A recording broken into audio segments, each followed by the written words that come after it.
Start. महोदय, मैं आपको हृदय से आभारी हूँ कि आपने मुझे सदन में पेश इस वर्ष के बजट पर अपने विचार प्रकट करने का अवसर दिया है। मैं इस बजट का समर्थन करने के लिए खड़ा हुआ हूँ। पैरा।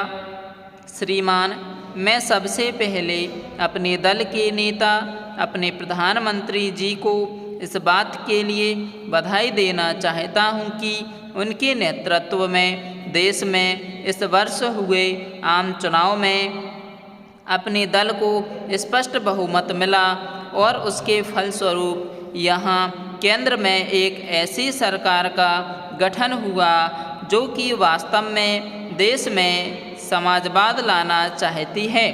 मैं वित्त मंत्री जी को इस बात के लिए बधाई देना चाहता हूं कि लोकसभा के मध्यावधि चुनाव में जनता द्वारा हमारे दल को जो आदेश दिया गया था उन्हें उस आदेश का स्मरण है और वे उसका तन मन धन से पालन करना चाहते हैं।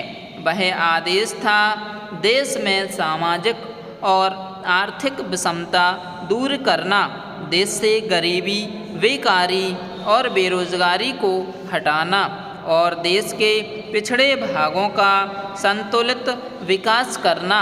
साथ ही साथ इस बात का भी आदेश था कि देश के अंदर इस प्रकार की सामाजिक तथा आर्थिक व्यवस्था पैदा की जाए जिसके अंतर्गत जनता को शोषण से बचाया जा सके।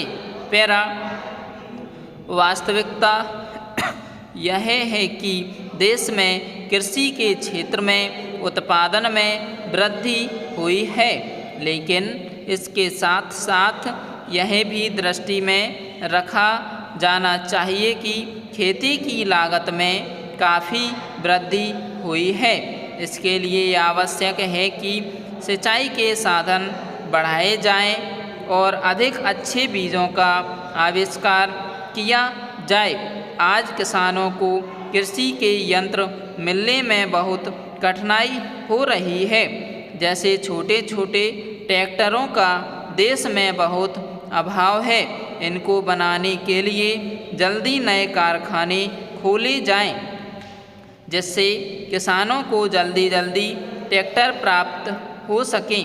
हमारा ऐसा विश्वास है कि यदि सरकार की ओर से ऐसी व्यवस्था हो जाए तो इस समय देश के जो उद्योग कृषि के हैं उनकी उत्पादन क्षमता में दुगनी वृद्धि संभव हो सकती है। गन्ने की खेती की स्थिति भी काफ़ी गंभीर है।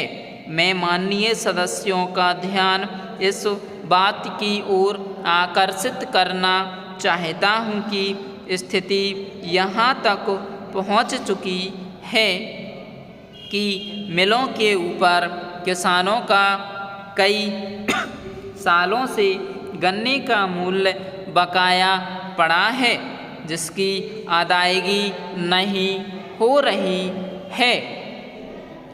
स्टॉप।